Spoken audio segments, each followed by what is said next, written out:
Welcome back friends. हम जो अपना टॉपिक डिस्कस कर रहे हैं वर्किंग कैपिटल क्रेडिट असेसमेंट का, जिसमें हमारा मोटिव है कि जो वर्किंग कैपिटल का क्रेडिट मैनेजर जो बैंक्स में काम करता है कि वर्किंग कैपिटल के लिए आपने फाइल लगाई है तो वो क्या क्या देखता है फाइल के अंदर, उसको क्या क्या चेक करना पड़ता है, किस किस चीज़ की उसको नॉलेज होनी चाहिए। हम बेसिकली अपना टॉपिक उसके ऊपर बेस्ड बना रहे हैं, सारे लेक्चर्स हमने उसी के ऊपर बेस्ड बनाए हैं। तो उसको मैंने दो पार्ट्स में जैसे आपके सामने डिवाइड किया था, प्रॉपर्टी असेसमेंट और फाइनेंशियल असेसमेंट के अंदर। तो मैंने आपको ये चीज़ समझाई थी कि जो प्रॉपर्टी असेसमेंट वाला टॉपिक है वो मैं ऑलरेडी कवर्ड है मेरा, और जो फाइनेंशियल असेसमेंट है उसमें मैं वेरियस चीज़ें जो हैं, जैसे फॉर एग्जांपल एमपीबीएफ नॉर्म्स हो गया, कुछ पर्टिकुलर रेशियोज हो गया, अपना ड्राइंग पावर कैलकुलेशंस हो गया, ये मैं सारी चीज़ें कवर कर चुका हूँ। और मैं अभी जो आपको टॉपिक समझा रहा था वो बेस्ड था कि मैं वर्किंग कैपिटल लोन्स के डिफरेंट डिफरेंट प्रोडक्ट्स कौन से होते हैं, जिसके अंदर मैं आपको कैश क्रेडिट के बारे में बता चुका हूँ, ड्रॉप लाइन ओवरड्राफ्ट के बारे में आपको बता चुका हूँ, अपना ओवरड्राफ्ट लिमिट के बारे में बता चुका हूँ, वर्किंग कैपिटल डिमांड लोन के बारे में बता चुका हूँ।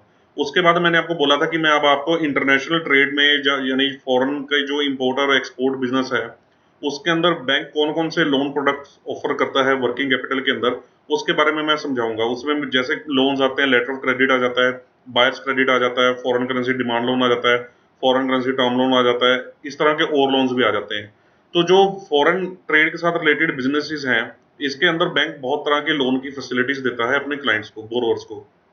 तो इसमें जो हमारे पॉइंट ऑफ व्यू से मेरा क्या पॉइंट था इसमें, मैंने ये सोचा था कि जब ये प्रोडक्ट्स आपको शुरू करने से पहले, सबसे पहले तो आपको जो इंपोर्ट और एक्सपोर्ट बिजनेस है उसके बारे में डिटेल्ड में और अच्छी खासी अंडरस्टैंडिंग आपको होनी चाहिए। वो अंडरस्टैंडिंग इस सेंस में कि आपको जो टर्म्स यूज होती हैं या जो उसमें टाइमलाइंस होती हैं या उसका जो प्रोसीजर रहता है उसके बारे में अंडरस्टैंडिंग होनी चाहिए, ताकि जब वो आपको अंडरस्टैंडिंग बैठ जाएगी आपके माइंड के अंदर, तब आप जब प्रोडक्ट्स को सीखना शुरू करेंगे तब आपको और भी ज़्यादा आसानी होगी। तो इसी सीरीज में क्योंकि मैं इंपोर्ट और एक्सपोर्ट का जो प्रोसीजर आपको कवर करवा रहा हूँ, उसकी वेरियस टर्म्स के मीनिंग्स जो उसमें यूज होते हैं वो क्लियर करवा रहा हूँ। तो उसके रिगार्डिंग मैं 3 लेक्चर ऑलरेडी डेडिकेटेड रिलीज कर चुका हूँ। ये फोर्थ लेक्चर है उसके ऊपर, और मैक्सिमम मेरे हिसाब से एक लेक्चर और आएगा पेमेंट टर्म्स के ऊपर। उसके बाद मैं सीधा जो है प्रोडक्ट स्टार्ट कर दूंगा। तो इसके अंदर जो मैं आपको काफी चीजें पहले ही ऑलरेडी कवर कर चुका हूँ, एक्सपोर्ट का प्रोसीजर, शिपिंग बिल्स के बारे में डिटेल बता चुका हूँ, बिल ऑफ लेडिंग हो गया, एक्सपोर्टर्स को किस तरह की गवर्नमेंट बेनिफिट्स प्रोवाइड करती है उसके बारे में मैं कवर कर चुका हूँ, और सीएचए क्या होता है, ड्राई प्रोड्स क्या होते हैं, और भी कई चीजें, छोटी छोटी चीजें हैं, छोटी छोटी भी हैं और इंपॉर्टेंट भी हैं, वो सारी चीजें मैं आपको कवर कर चुका हूँ। तो मेरा जो मोटिव था कि अब जैसे एक्सपोर्ट हो गया, तो अभी मैं धीरे धीरे आज और जो नेक्स्ट लेक्चर जो मैंने आपको बताया एक्सपोर्ट और इंपोर्ट पे फोकस रहेगा, तो अब मैं मूव हो रहा हूँ पेमेंट्स की तरफ, कि जैसे अगर आपने मान लो इंडिया से माल को एक्सपोर्ट कर दिया, तो अब आपको अभी पेमेंट्स लेनी है, अब आपको फॉरेन कंट्री से पेमेंट आनी है। तो अब पेमेंट के साथ रिलेटेड जो कॉन्सेप्ट्स हैं वो मैं आपको कवर करवाने जा रहा हूँ। पेमेंट्स के साथ रिलेटेड कॉन्सेप्ट्स आपके कवर करने जरूरी है, पहले वो मैं आपको कवरेज सारी करवाऊंगा। उसके लिए जैसे डीए बेसिस की पेमेंट होती है, डीपी बेसिस की पेमेंट होती है, ठीक है, एलसी बेसिस होता है, एट साइट, आफ्टर साइट, मतलब वो वेरियस टर्म्स होती हैं। इसके लिए आपको एक बेस बनाना जरूरी है, जो मैं बेस अभी स्टार्ट करने जा रहा हूँ। आज के लेक्चर में मैं जो आपसे डिस्कस करूंगा वो होएगा बैंक रियलाइजेशन रिसीट्स, बीआरसी क्या होती है, ईईएफसी अकाउंट क्या होता है, कुछ इनको टर्म्स जिनको इंटरनेशनल कमर्शियल टर्म्स वो क्या होती हैं, उनमें से मैं सिर्फ दो टर्म्स को ही आपको समझाऊंगा, टोटल 11 टर्म्स होती हैं उसके अंदर। और एक ऑथराइज्ड डीलर कोड जिसको एडी कोड बोल देते हैं, कि ये क्या चीज होती है। तो ये चार चीजें हम आज के लेक्चर में अपना डिस्कस करने जा रहे हैं, जो मैंने ऑलरेडी मेंशन कर दी है यहाँ पे, ये आज के लेक्चर में हम डिस्कस करेंगे। तो वन बाय वन इनको स्टार्ट करते हैं, बड़ी आसानी रहेगी आपको समझने में, बहुत ईजी टॉपिक्स हैं ये सारे। तो सबसे पहले हम समझते हैं कि ऑथराइज्ड जो डीलर कोड है वो क्या चीज होती है। ऑथराइज्ड डीलर कोड क्या चीज होती है, देखिए, जब आप किसी बैंक के साथ डील करते हैं, जब आप किसी बैंक के साथ डील करते हैं, आपका इंपोर्ट और एक्सपोर्ट का बिजनेस है, इंपोर्ट एंड एक्सपोर्ट का बिजनेस है, ठीक है जी।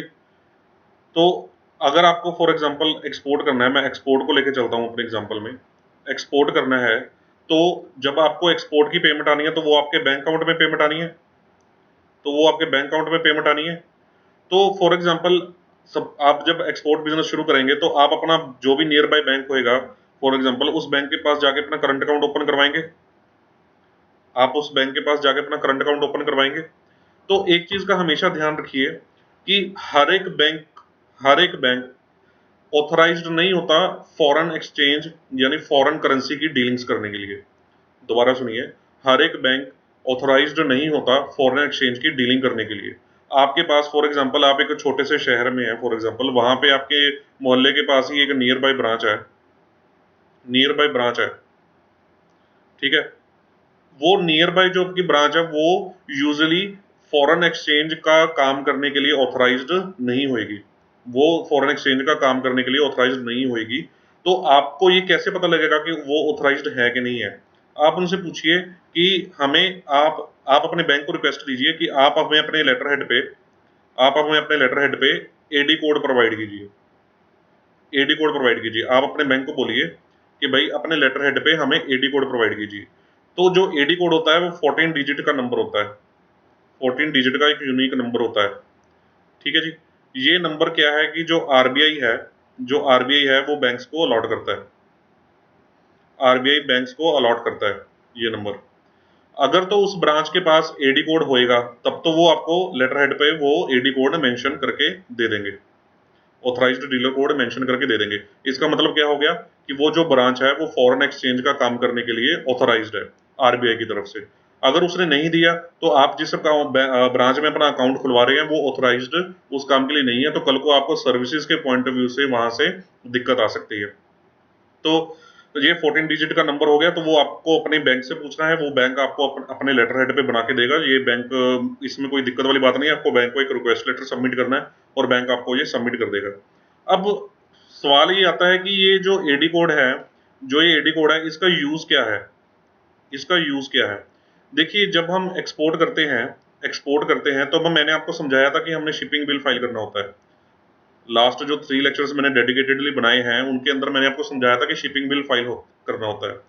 तो शिपिंग बिल आपका तब तक जनरेट नहीं होता, जब तक आप ये एडी कोड आईसी गेट की वेबसाइट पे शिपिंग बिल फाइल करते टाइम नहीं नहीं मेंशन करते, ठीक है।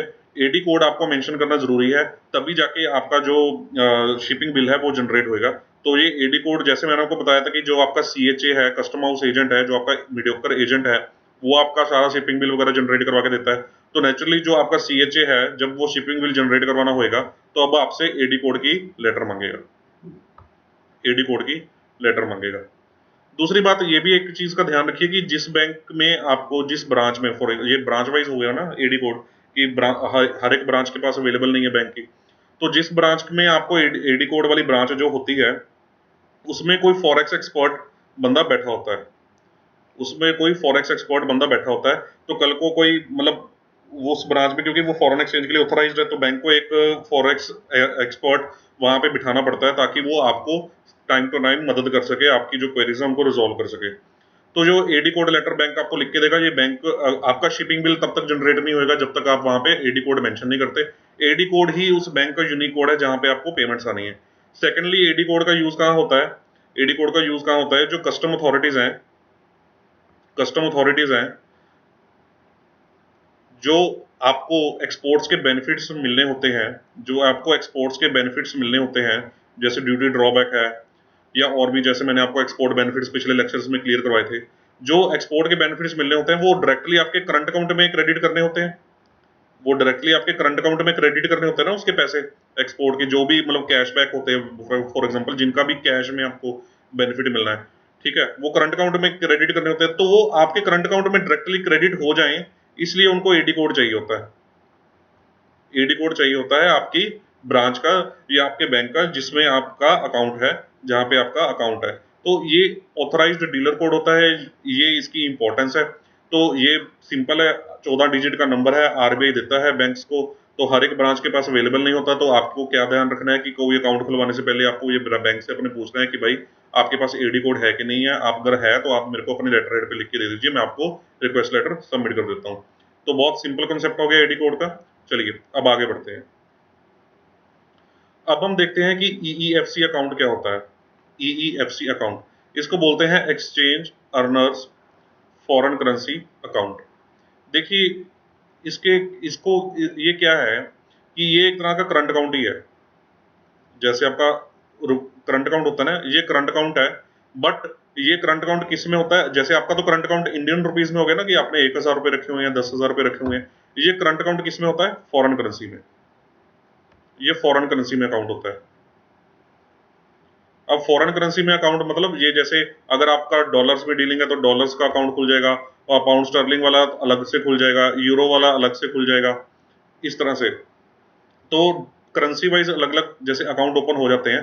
इसका क्या बेनिफिट रहता है इस अकाउंट का? देखिए हमारी रेगुलेशंस क्या बोलती हैं। आरबीआई कहता है कि आरबीआई कहता है कि आपकी एक्सपोर्ट पेमेंट आती है, आपकी एक्सपोर्ट पेमेंट आई है, आप एक्सपोर्ट पेमेंट मान लो डॉलर्स में ही आती है ना एक्सपोर्ट पेमेंट, जैसे अगर आपकी डॉलर में डीलिंग हुई है तो मान लो $10,000 की आपको एक्सपोर्ट पेमेंट आई है, तो कहते हैं उसको आप इंडियन रुपीज में कन्वर्ट करो, डॉलर्स को रियलाइज करो, इंडियन रुपीज में कन्वर्ट करो और अपने करंट अकाउंट में डालो। बट कई बार जो सप्लायर्स होते हैं या जो एक्सपोर्टर्स होते हैं, वो दो चीज़ों की उनको प्रॉब्लम आ जाती है। फॉर एग्जांपल, आज आपके पास $10,000 आज आपके पास $10,000 की पेमेंट आई है, और आज जो $1 है वो 75 रुपये का है। आज जो $1 है वो 75 रुपये का है, तो आपको ये पेमेंट कितनी आ गई? ये 7.5 लाख रुपए की इंडियन रुपीज में आपको पेमेंट आ गई। ठीक है जी। अब आपको एंटीसिपेटेड है कि ये डॉलर का जो रेट है वो 75 नहीं 76 होने वाला है। आपको लग रहा है कि अगले 10-15 दिन में ये डॉलर 75 का नहीं 76 का हो जाएगा। आपकी एंटीसिपेशन है, ये आपके जो फाइनेंशियल एडवाइजर्स हैं उन्होंने आपको एडवाइस किया है। पर अगर आपके पास ईईएफसी अकाउंट नहीं है तो ये बैंक के पास जैसे ही $10,000 की पेमेंट आएगी, वो करंट अकाउंट में 75 रुपए के हिसाब से आपको क्रेडिट कर देगा और आपके अकाउंट में 7.5 लाख रुपए आ जाएंगे। तो आप एक्सचेंज फ्लक्चुएशन का बेनिफिट नहीं उठा पाएंगे। तो ईईएफसी अकाउंट का क्या फायदा होता है कि आप ये $10,000 डॉलर की शेप में अपने अकाउंट में रख सकते हैं, क्योंकि ये फॉरेन करेंसी में डिनोमिनेटेड है ना अकाउंट। तो ये $10,000 आप डॉलर की शेप में रख सकते हैं। जैसे ही 15 दिन बाद 76 रुपए का डॉलर का प्राइस हुआ, तो आप अपने बैंक को बोल सकते हैं कि भाई आप जो इसको कन्वर्ट करके मेरे करंट अकाउंट में क्रेडिट कर दीजिए। तो आप इसको आपको कितने 7,60,000 रुपये मिल जाएंगे, आपको एक्सचेंज फ्लक्चुएशन का बेनिफिट हो जाएगा यहाँ पे। तो देखिए इसमें रिस्क भी रहता है कि कल को कम हो गया तो फिर आपको नुकसान भी उठाना पड़ सकता है। तो अभी एक नेक्स्ट क्वेश्चन ये आता है इसके अंदर कि सर अगर इस तरह से ही एक्सचेंज फ्लक्चुएशन, फिर तो मैं $10,000 को लगातार ही अकाउंट में रखा रखूंगा कि इसको कभी हिलाऊंगा ही नहीं, 10,000 जब जब बहुत ज्यादा फेवरेबल होएगा तभी मैं निकालूंगा। तो नहीं, इसके अंदर रेगुलेशंस होती हैं, इसके अंदर एक रेगुलेशंस होती हैं कि आप from the date of receipt from the date of receipt जिस दिन आपको क्रेडिट हुए ये पैसे, एक स्पेसिफिक टाइमलाइन डिफाइन की होती है, 30 दिन 40 दिन 60 दिन, मेरे को वो उसका स्पेसिफिक टाइमलाइन का आइडिया नहीं है। वो स्पेसिफिक टाइमलाइन डिफाइंड होती है, आप उस स्पेसिफिक टाइमलाइन तक ही डॉलर्स जो हैं अपने इस अकाउंट में रख सकते हैं। फॉर एग्जांपल, जिस दिन आपको रिसीव हुआ 15 तारीख को रिसीव हुआ, अगर ये टाइमलाइन है कि अगले महीने की 30 तारीख तक ही आप अपने अकाउंट में रख सकते हैं, तो 30 तारीख से पहले पहले आपको इन डॉलर्स को यूज करना पड़ेगा, इन डॉलर्स को यूज आपको करना पड़ेगा अगले महीने की 30 तारीख से पहले पहले। तो चलिए, एक तो बेनिफिट ये हो गया, एक तो बेनिफिट अपने को ये होगा कि इसमें हम जो एक्सचेंज फ्लक्चुएशन है उसका हम फायदा उठा सकते हैं कि इसको होल्ड करके। अब दूसरा बेनिफिट क्या है? अब जैसे आप एक्सपोर्ट कर रहे हैं तो आपके पास $10,000 की पेमेंट आपके अकाउंट में आ गई। अब मान लीजिए आपका साइमल्टेनियसली इंपोर्ट का बिजनेस भी है, साइमल्टेनियसली आपका इंपोर्ट का बिजनेस भी है। तो इंपोर्ट के बिजनेस में जो आपको पेमेंट्स करनी होती है वो भी डॉलर्स में करनी है। फॉर एग्जाम्पल, इंपोर्ट का बिजनेस है तो आपको जो पेमेंट करनी है वो भी तो डॉलर्स में ही करनी है ना। तो कल को अगर आप ईईएफसी अकाउंट मेंटेन नहीं करते, करंट अकाउंट मेंटेन करते हैं, तो आपको क्या दिक्कत आती है? देखिए, आपको देखा होगा कि बैंक का डॉलर्स का, जब बैंक आपको डॉलर्स देता है उसका बाय और सेल का अलग अलग रेट होता है कि बैंक से आपने डॉलर को परचेज करना है तो वो बैंक आपको महंगा बेचेगा, जब आपने बैंक को डॉलर बेचना है तो वो बैंक वो सस्ता खरीदेगा आपसे डॉलर। तो जब आप एक्सपोर्ट करते हैं तो आपके पास डॉलर्स आ जाते हैं, आपके पास डॉलर आ गए, क्योंकि डॉलर डॉलर अब आपके पास डॉलर्स हैं। अब समझिए कि अब आपके पास डॉलर हैं, अब आपने बैंक को बोला कि भाई ये डॉलर ले लीजिए और इंडियन रुपीज मुझे दे दीजिए। तो आपने बैंक को डॉलर बेच दिए ना, आपने डॉलर बेच दिए और इंडियन रुपीज ले लिए, तो बैंक आपको नेचुरली डॉलर्स खरीद रहा है बैंक आपसे। जब खरीदेगा तो बैंक सस्ता ही खरीदेगा ना आपसे, हमेशा सस्ता ही खरीदेगा ना। तो बैंक आपसे सस्ता खरीदेगा डॉलर, आपको उतने के रुपए दे देगा। अब सिमिलरली इंपोर्ट बिजनेस है, इंपोर्ट बिजनेस में आपने क्या करना है, आपने फॉरेन जो आपका सप्लायर है उसको पेमेंट करनी है डॉलर्स में। तो उसको पेमेंट करने के लिए आपको क्या करना है? आपको डॉलर्स चाहिए बैंक से, आपको बैंक से डॉलर चाहिए, आपने खरीदने हैं बैंक से डॉलर, आपने बैंक से खरीदने हैं, तो बैंक नेचुरली आपको बेचेगा। अब बंदा कोई माल बेचेगा तो वो महंगा ही बेचेगा ना आपको। तो बैंक आपको डॉलर बेचेगा तो वो महंगे बेचेगा, आपको वो महंगे डॉलर खरीद के उसके बदले में रुपए देने हैं बैंक को, वो डॉलर आएंगे तो आप अपने इंपोर्टर को पेमेंट करेंगे। तो नेचुरली आप खुद अंदाजा लगाइए कि इस कन्वर्जन में आपको कितना खर्चा पड़ रहा है। आप जब डॉलर बेच रहे हैं बैंक को तो आपको सस्ता बेचना पड़ रहा है, जब खरीद रहे हैं तो मार्केट से महंगा खरीदना पड़ रहा है। ठीक है, तो ये फ्लक्चुएशन का जो आपको एक्सचेंज का या जो बाय सेल का या सर्विस का लगा लीजिए, जो ये चार्जेस हैं आपको महंगे पड़ जाते हैं इस चक्कर में। अगर आपका ईईएफसी अकाउंट मेंटेन्ड है और उसमें 10,000 डॉलर आपके डॉलर्स में ही पड़े हैं, तो कल को आपको अगर इंपोर्ट बिजनेस करना है और आपको अपने सप्लायर को 5,000 डॉलर की पेमेंट करनी है, तो आपको बैंक से कुछ भी परचेज और सेल करने की जरूरत नहीं है। आपके अकाउंट में 10,000 डॉलर पड़े हैं, आप सीधा उसमें से बैंक को इंस्ट्रक्शन दीजिए कि 5,000 डॉलर मेरे सप्लायर को पे कर दीजिए और आपके अकाउंट में कितने बच जाएंगे, 5,000 डॉलर बच जाएंगे। आपको जो करेंसी का बाय और सेल के कारण जो आपको खर्चा उठाना पड़ रहा था, वो खर्चे से आप सेव हो जाएंगे, वो खर्चे से आप सेव हो जाएंगे। तो ये बेनिफिट्स होते हैं ईईएफसी अकाउंट के अंदर। तो चलिए अब आगे बढ़ते हैं नेक्स्ट कॉन्सेप्ट के ऊपर। नेक्स्ट कॉन्सेप्ट है बीआरसी का। ये देखिए बहुत ही इंपॉर्टेंट कॉन्सेप्ट है और बहुत ही इंटरेस्टिंग कॉन्सेप्ट है ये। क्या चीज़ है, इसको बोलते हैं electronic bank realisation receipt. Electronic bank realisation receipt. अब ध्यान से समझिए कि ये कॉन्सेप्ट क्या है, पहले कॉन्सेप्ट को समझ लीजिए। देखिए, इंडिया से आपने किसी माल को एक्सपोर्ट कर दिया, इंडिया से आपने कोई माल अमेरिका में एक्सपोर्ट कर दिया। जब आपने एक्सपोर्ट कर दिया तो इंडिया की रिसोर्सेज को यूटिलाइज करके आपने इंडिया के रिसोर्स अमेरिका में भेज दिए। तो इंडिया के रिसोर्स अमेरिका में भेज दिए तो अमेरिका को उसके बदले में पेमेंट करनी पड़ेगी आपको फॉरेन करेंसी में। एक तो ये रीजन है कि आपने इंडिया के रिसोर्सेज उधर भेज दिए और उसके बदले में आपको कुछ नहीं मिला, वो मिलना चाहिए आपको कंसिडरेशन, जो आपको डॉलर्स की पेमेंट। दूसरा, जो अपना जो इंडियन गवर्नमेंट है या जो आरबीआई है, उसका फोकस रहता है कि मैक्सिमम से मैक्सिमम फॉरेन करेंसी हम कमाएं। ठीक है जी, ये तो आप समझते हैं, सारा दिन मीडिया में सुनते ही रहते हैं, फॉरेन करेंसी मैक्सिमम से मैक्सिमम कमाएं। अगर आप एक्सपोर्ट करेंगे, फॉरेन करेंसी आपके पास आएगी, तभी तो हमारा फॉरेन एक्सचेंज का रिजर्व बढ़ेगा अपने इंडिया का। ठीक है, तो दो चीजें हैं। कल को फॉर एग्जांपल अगर आपने एक्सपोर्ट कर दिया और आपको फॉरेन एक्सचेंज की पेमेंट नहीं आती, आपको पेमेंट वहां से नहीं आती, तो दो नुकसान है। एक तो कंट्री का, इंडिया का रिसोर्स वेस्ट हो गया, रिसोर्स दूसरे देश ने यूज कर लिया और उसके बदले में अपनी कंट्री को कुछ मिला नहीं। दूसरा, जो फॉरेन एक्सचेंज का लॉस हुआ कि फॉरेन एक्सचेंज कंट्री में आई नहीं। तो इन चीजों को ध्यान में रखते हुए आरबीआई ने बोला है, जो फैमा की रेगुलेशंस है, फॉरेन एक्सचेंज मैनेजमेंट एक्ट, जो फैमा की रेगुलेशंस हैं, वो बोलती हैं कि जब आपने किसी गुड्स को एक्सपोर्ट किया तो उसकी 12 मंथ्स के अंदर अंदर 12 मंथ्स के अंदर अंदर आपको पेमेंट आ जानी चाहिए, पेमेंट रिसीव हो जानी चाहिए। ये डिफाइन किया गया। तो कोविड की वजह से ये 12 महीने का जो टेनर है, इसको 15 महीने कर दिया गया, क्योंकि कोविड की वजह से सारे देशों से हमको पेमेंट्स स्लो आ रही थी। तो फेमा में थोड़ा सा अमेंडमेंट किया गया कोविड की वजह से। तो उसमें बोला गया कि चलो 12 महीने नहीं, 15 महीने में आपको बाहर वाली जो आपने एक्सपोर्ट किया है उसकी पेमेंट आ जानी चाहिए। ये रिस्पॉन्सिबिलिटी किसकी बनाई उन्होंने? रिस्पॉन्सिबिलिटी आपकी बनाई, जो एक्सपोर्टर है बंदा। उन्होंने बोला कि आप इस चीज को इंश्योर कीजिए, आप माल सप्लाई कर रहे हैं तो आप देखिए कि आपने सही बंदे को सप्लाई किया कि नहीं किया और आपको टाइमली पेमेंट आई है कि नहीं आई है। तो रिस्पॉन्सिबिलिटी आपकी है। तो ये इंश्योर करना है कि 12 महीने में आपने जो एक्सपोर्ट किया उसकी जो पेमेंट आपको आई है कि नहीं आई है, ये आरबीआई की तरफ से आपकी ऑब्लिगेशन है। This is obligation of exporter. ठीक है, अब साथ में आरबीआई ने ये भी डिफाइन कर दिया, ध्यान से देखिए, साथ में आरबीआई ने ये भी डिफाइन कर दिया कि अगर आपको ये पेमेंट नहीं आती, अगर आपको ये पेमेंट नहीं आती, तो हम आपको क्वेश्चन लिस्ट ऑफ एक्सपोर्टर में क्लासिफाई कर देंगे। Question list of exporters. अब क्वेश्चन क्या क्या मतलब होता है?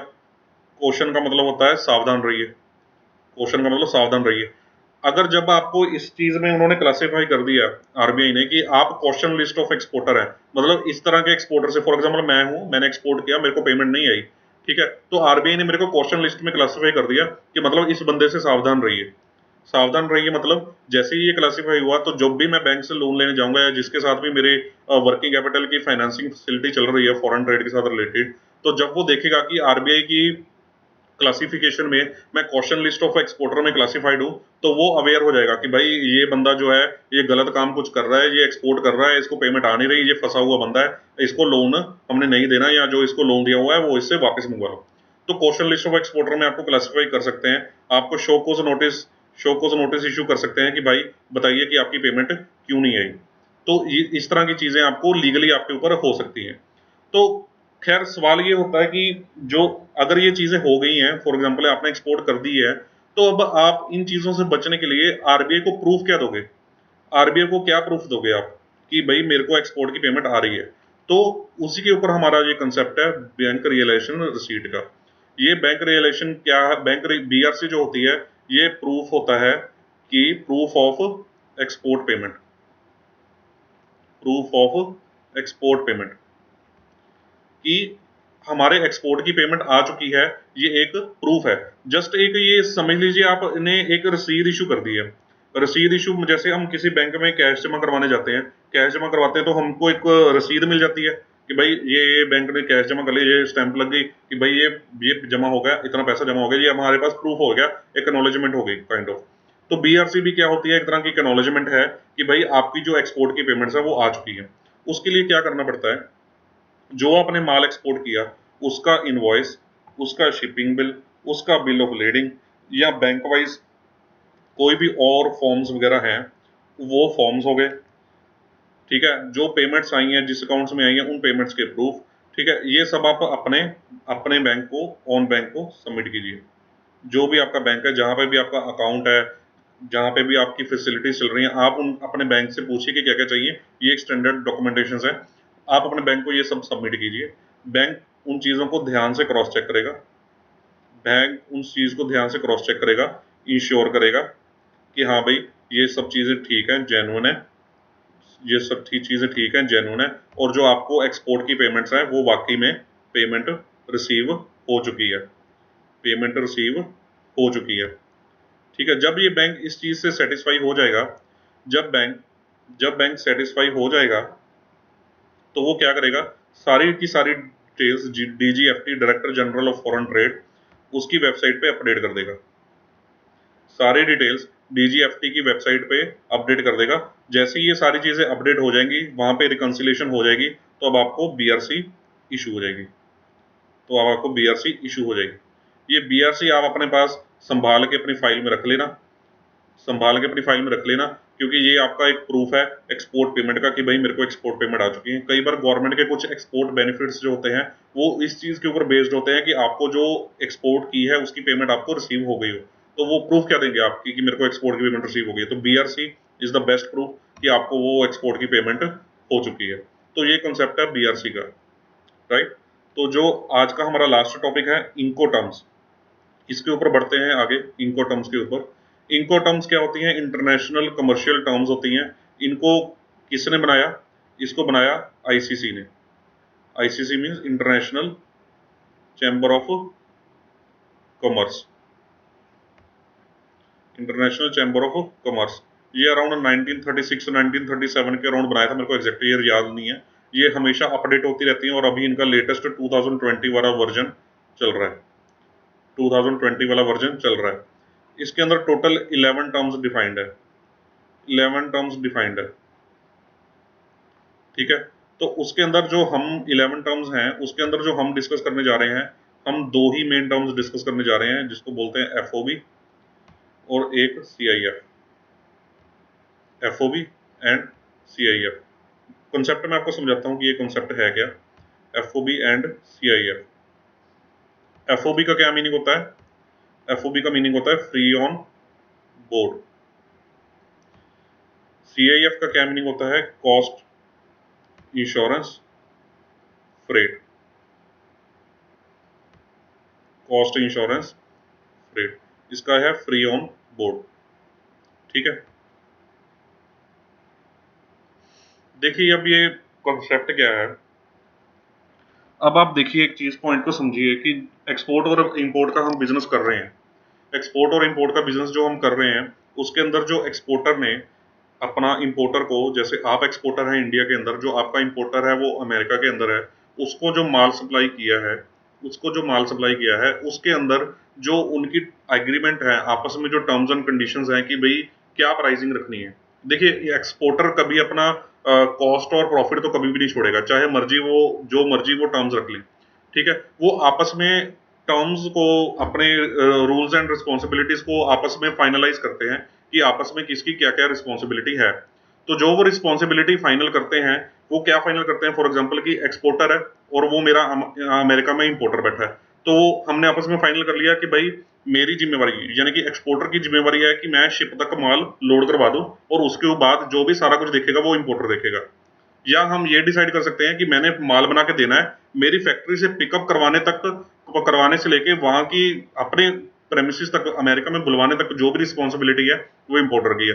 या हम फिक्स कर सकते हैं कि मेरी रिस्पॉन्सिबिलिटी क्या है कि माल को यहाँ से शिपों में लोड करवा के वहां तक के अमेरिका के पोर्ट तक पहुंचाना मेरी जिम्मेवारी है, उसके आगे की जिम्मेवारी उसकी है। तो इस तरह से वो डिफरेंट डिफरेंट डिफरेंट आपस में टर्म्स तय कर सकते हैं। तो जिस जिस तरह की भी रिस्पॉन्सिबिलिटी जिस जिसने भी ली है उसी तरह की इनको टर्म्स बन जाती हैं। तो 11 तरह की टर्म्स ये डिफाइंड है। फॉर एग्जाम्पल अगर मैंने ये रिस्पॉन्सिबिलिटी ली कि मैंने जो माल बनाया है, जो मैंने अमेरिका में भेजना है, वो मैं यहाँ से बनाऊंगा, वहां से बना के उसकी कस्टम क्लियरेंस करवा के उसको शिप के ऊपर बोर्डिंग करवा दूंगा, शिप के ऊपर बोर्डिंग करवा दूंगा। ठीक है, तो यहाँ तक की जिम्मेवारी मेरी है और उसके बाद की जिम्मेवारी किसकी है, इंपोर्टर की है। तो जब मैं इंपोर्टर को बोलूंगा कि मेरा प्रोडक्ट कितने का है, जब मैं इंपोर्टर को बोलूंगा मेरा प्रोडक्ट कितने का है, आप मेरे को कितने पैसे दो, तब मैं क्या इंक्लूड करूंगा, तब मैं अपने माल की जो कॉस्ट है वो इंक्लूड करूंगा, जो मेरा शिप तक लोड करवाने तक का खर्चा है वो इंक्लूड करूंगा, प्लस जो अपना प्रॉफिट है वो इंक्लूड करूंगा और उनको बोल दूंगा कि आप भाई साहब मेरे को पे कर दीजिए, शिप तक मैंने लोड करवा दिया है, ये उसका प्रूफ है, बिल ऑफ लेडिंग। अब आप आगे की जिम्मेवारी आपकी, अब आप जानो आपका ये सामान जाने। ठीक है, ये मेरी रिस्पॉन्सिबिलिटी है, इसको बोलते हैं फ्री ऑन बोर्ड वाली। ठीक है, तो इस तरह से 11 टर्म्स डिफाइंड होती हैं। इसको हम नेक्स्ट स्लाइड से अपना समझते हैं कि किस तरह से रहती हैं। फॉर एग्जांपल फॉर एग्जांपल ये आपकी फैक्ट्री है, फॉर एग्जांपल ये आपकी फैक्ट्री है, ये फैक्ट्री आपकी। ठीक है जी, ये आपका CHA यहाँ पे बैठा है, ये आपका CHA बैठा है यहाँ पे, ये पोर्ट, ये इंडिया हो गया पूरा, ये इंडिया हो गया,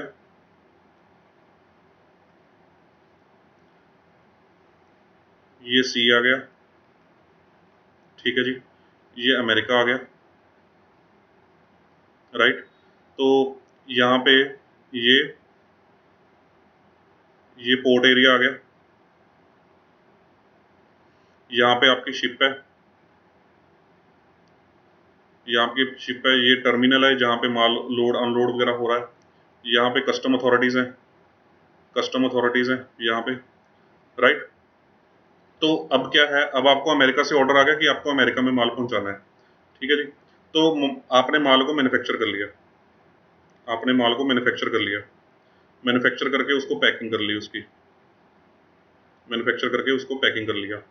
ठीक है, तो अब आपने अपना प्राइसिंग फिक्स करनी है कि उसके साथ प्राइसिंग क्या है। आपका जो एग्रीमेंट हुआ है, आपका जो उस बंदे के साथ एग्रीमेंट हुआ है फॉरेन वाले के साथ, वो एग्रीमेंट हुआ है एफओबी प्राइसिंग का, एफओबी प्राइसिंग का एग्रीमेंट हुआ है। तो एफओबी प्राइसिंग का एग्रीमेंट क्या बोलता है कि भाई आपको जो माल है यहाँ तक पहुँचाना है, शिप के ऊपर पहुँचाना है। ठीक है जी, उसके बाद जो भी है वो अमेरिका का बंदा देखेगा। ठीक है, तो एफओबी प्राइसिंग कैसे होगी, आपके प्रोडक्ट की मैन्युफैक्चरिंग कॉस्ट होगी, आपके प्रोडक्ट की मैन्युफैक्चरिंग कॉस्ट होगी इसके अंदर, राइट। मैन्युफैक्चरिंग कॉस्ट के बाद यहाँ पे आपका जो ट्रक है, यहाँ पे जो ट्रक है आपका, वहां से इसको माल को लोड करेंगे, तो इसके अंदर लोडिंग चार्जेस रहेंगे, लोडिंग चार्जेस रहेंगे, राइट। लोडिंग करने के बाद आपका जो ट्रक है वो माल यहाँ तक पहुँचाएगा, तो जो रास्ते में ट्रांसपोर्टेशन चार्जेस रहेंगे, ट्रांसपोर्टेशन चार्जेस वो आप इंक्लूड करेंगे इसके अंदर। ट्रांसपोर्टेशन में अगर आपको इंश्योरेंस भी करवाना पड़ा तो वो भी इंक्लूड रहेगा। जब यहाँ पे ट्रक पहुँच गया, जब यहाँ पे ट्रक पहुँच गया तो यहाँ पे क्या करेगा, वो अनलोडिंग करेगा, तो अनलोडिंग चार्जेस रहेंगे आपके, अनलोडिंग चार्जेस रहेंगे आपके। उसके बाद जो भी ये कस्टम CHA है वो आपकी सारी कस्टम क्लियरेंस करवाएगा, कस्टम क्लियरेंस करवाएगा। ठीक है, तो इसमें जो भी CHA के चार्जेस रहेंगे, CHA चार्जेस, जो भी ये चार्जेस लेगा आपसे कस्टम क्लियरेंस करवाने के, वो रहेगा। कोई कस्टम अथॉरिटीज की फीस है, कुछ भी है, वो फीस एंड पेमेंट्स रहेंगी। यहाँ पे टर्मिनल पे माल जब पहुंच जाता है तो क्रेनों से जब लोड होता है तो ये टर्मिनल चार्जेस रहेंगे, टर्मिनल चार्जेस रहेंगे। जो कंटेनर में माल लोड होता है वो कंटेनर के चार्जेस जो हैं वो नॉर्मली हम ही कंटेनर के चार्जेस तो वही पे कर देगा। तो मान लो फॉर एग्जांपल ये एक ब्रीफ आपका आइडिया है कि ये चार्जेस आपके रहेंगे, तो ये चार्जेस आप अपने लीजिए, उसमें अपना प्रॉफिट ऐड कीजिए, उसमें अपना प्रॉफिट ऐड कीजिए, प्रॉफिट ऐड कीजिए और उसको अपना वो आपका बन जाएगा FOB price, free on board वाला प्राइस। ठीक है, तो इसके अंदर आप एक चीज का ध्यान रखिए, फ्री ऑन बोर्ड में क्या होता है कि जो कंटेनर होता है, जो कंटेनर होता है, शिप का कंटेनर जिसमें माल लोड करना होता है, वो कंटेनर एक्सपोर्टर ही बुक करता है। वो कंटेनर यही वाला बंदा, एक्सपोर्टर बंदा ही बुक करके देगा आपको, आपको सिर्फ उसके अंदर माल रखवा के उसको लोड करवाना है शिप के अंदर। तो ये आपका एफओबी प्राइस हो गया। ठीक है जी, अब मैं आगे इसमें बोलता हूँ सीआईएफ क्या होता है। सीआईएफ क्या होता है, ठीक है जी, इसमें क्या है कि कॉस्ट, इंश्योरेंस, फ्रेट। ठीक है, अब शिप तक माल लोड हो गया, कॉस्ट यहाँ पे आप मीनिंग ले लीजिए एफओबी का, आसानी से समझने के लिए एफओबी का।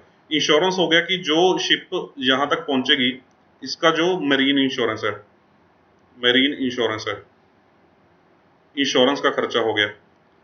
फ्रेट यानी जो शिप का यहाँ तक पहुंचने का किराया है, जो किराया शिप लेगी, किराया, फ्रेट, ये एफओबी वैल्यू, उसमें प्लस रास्ते का इंश्योरेंस प्लस रास्ते का किराया, ये अगर आप ऐड कर देंगे तो ये आपका क्या बन जाएगा, सीआईएफ प्राइस। तो ये आपका बन जाएगा सीआईएफ प्राइस। फिर जब माल यहाँ तक शिप पहुंच गई, यहाँ तक जब शिप पहुंच गई तो उसके बाद यहाँ से अनलोड करवाना, यहाँ से क्लियरेंस करवाना, यहाँ से फिर से ट्रक में लोड करवाना और अपनी प्रेमिसेस तक लेके जाना, जो भी ये सारे खर्चे हैं, ये सारे खर्चे कौन करेगा, आपका इंपोर्टर करेगा। यहाँ पे गलती से मैंने एक्सपोर्टर लिख दिया, यहाँ पे इंपोर्टर आना था। तो ये कौन करेगा, सारा आपका इंपोर्टर करेगा, आपने यहाँ तक का खर्चा हैंडल करना है। तो एक चीज का ध्यान रखिए कि जो सीआईएफ टर्म्स अगर आपने अपने बंदे के साथ करी हैं, तब आप ये सारी चीजें ऐड करेंगे, इंश्योरेंस और फ्रेट का खर्चा ऐड करेंगे, प्रॉफिट ऐड करेंगे और उसको फाइनल प्राइसिंग बता देंगे कि भाई मैं इतने में माल बेच रहा हूँ। तो इसमें ये जो मरीन इंश्योरेंस है, ये इस चीज का एक ध्यान रखना आपकी, जो मरीन इंश्योरेंस है वो इंपोर्टर, सॉरी, जो मरीन इंश्योरेंस है वो एक्सपोर्टर, वो एक्सपोर्टर इंपोर्टर के बिहाफ पे करता है, इंपोर्टर के बिहाफ पे करता है। इसका क्या मीनिंग है कि कल को अगर शिप का रास्ते में माल डिस्ट्रॉय हो गया तो जो इंश्योरेंस कंपनी के पास क्लेम फाइल करना है वो एक्सपोर्टर फाइल नहीं करेगा, वो इंपोर्टर फाइल करेगा, क्योंकि एक्सपोर्टर ने इंपोर्टर के बिहाफ पे इंश्योरेंस करवाया रास्ते में। तो ये सीआईएफ और एफओबी प्राइसिंग होती है, ये 11 टर्म्स होती हैं इनको टर्म्स में, उसमें से मैंने 2 टर्म्स आपको समझाई हैं जो 80 to 90% केसेस में यूज होती हैं। इसके अलावा कौन कौन सी टर्म्स हो सकती हैं, इसके अलावा आपकी जैसे एक्स वर्क्स टर्म हो सकती है। एक्स वर्क्स में क्या हो सकता है कि आपने माल बना के दे दिया, अपनी फैक्ट्री के सामने रख लिया, उसके बाद की सारी रिस्पॉन्सिबिलिटी, यहाँ तक की सारी रिस्पॉन्सिबिलिटी इंपोर्टर की, या आपने डिसाइड कर लिया कि हम माल यहाँ तक पहुंचाएंगे, पोर्ट से क्लियरेंस करवाने से लेके लोडिंग करवाने तक का सारा जिम्मेवारी आपकी। या आप उनसे बात कर सकते हैं कि भाई माल शिप यहाँ तक पहुंच गया, हम यहाँ पे अनलोडिंग करवाएंगे, क्लियरेंस करवाएंगे और क्लियरेंस करवाने के बाद लोडिंग करवाने से लेकर अपनी फैक्ट्री प्रेमिसेस तक पहुंचाने का सारी जिम्मेवारी आपकी। या आप फिक्स कर सकते हैं कि भाई मैं यहाँ से लेके आपके घर तक मैं पहुंचा के दूंगा माल, आप, मेरी रिस्पॉन्सिबिलिटी है, आपको बस सब कुछ रेडीमेड मिलेगा। तो उस तरह की प्राइसिंग भी आप डिसाइड कर सकते हैं। इस तरह की 11 टर्म्स डिफाइंड है और मैंने जो आपको क्लियर करवाई है, मैंने आपको सिर्फ 2 टर्म्स क्लियर करवाई हैं, एफओबी और सीआईएफ, जो मोस्टली यूज होती हैं अपना बिजनेस के अंदर। तो एक चीज का मैं आपको पॉइंट, एक important point to be noticed, important point आपको ध्यान में दे देता हूं जो आपके लिए काम में आएगा, कि जो इंपोर्ट ड्यूटी लगनी होती है, जब इंडिया में माल आना है, जो इंपोर्ट ड्यूटी लगनी होती है वो हमेशा सीआईएफ वैल्यू पे लगती है, सीआईएफ वैल्यू ऑफ गुड्स पे कैलकुलेट होती है। सीआईएफ वैल्यू मतलब इंडिया तक पहुंचने तक का खर्चा जो गुड्स का, जो एक्सपोर्ट्स के बेनिफिट हैं, जो एक्सपोर्ट के बेनिफिट्स हम बोलते हैं ना कि अपना आरओडीटी स्कीम के अंदर 5% ऑफ एक्सपोर्ट वैल्यू, ठीक है, जो ड्यूटी ड्रॉबैक है 5% of export value, which value, उस वैल्यू को कैसे डिफाइन करें, वो वैल्यू हमेशा होती है FOB value of goods, FOB value of goods. तो ये चीज़ आप हमेशा याद रखिए अपने पास अपनी अंडरस्टैंडिंग के लिए। इंपोर्ट ड्यूटी हमेशा सीआईएफ वैल्यू पे लगेगी और जो एक्सपोर्ट बेनिफिट्स हैं वो आपको हमेशा एफओबी वैल्यू पे लगते हैं। ये एक आप एडिशनल पॉइंट है जो आप याद रखिए।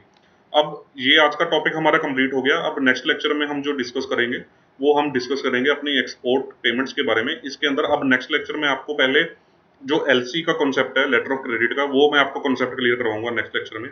जब लेटर ऑफ क्रेडिट के बारे में आप समझ जाएंगे उसके बाद मैं आपको डिस्कस करूंगा document against payment, document against acceptance या LC at sight, after sight किस तरह की होती है, ये हम नेक्स्ट लेक्चर में आके डिस्कस करेंगे। आई होप कि आपको ये लेक्चर अच्छा लगा होगा और आप ये चारों लेक्चर्स बड़े ध्यान से सुनिए। कोशिश कीजिए कि अगर आप क्रेडिट मैनेजर बनना चाहते हैं तो जो सारे लेक्चर्स एक पर्टिकुलर सीक्वेंस में सुनिए। चैनल को लाइक कीजिए, सब्सक्राइब कीजिए, वीडियो को शेयर कीजिए ताकि मैक्सिमम लोग इस चीज़ का बेनिफिट उठा सके। Thank you.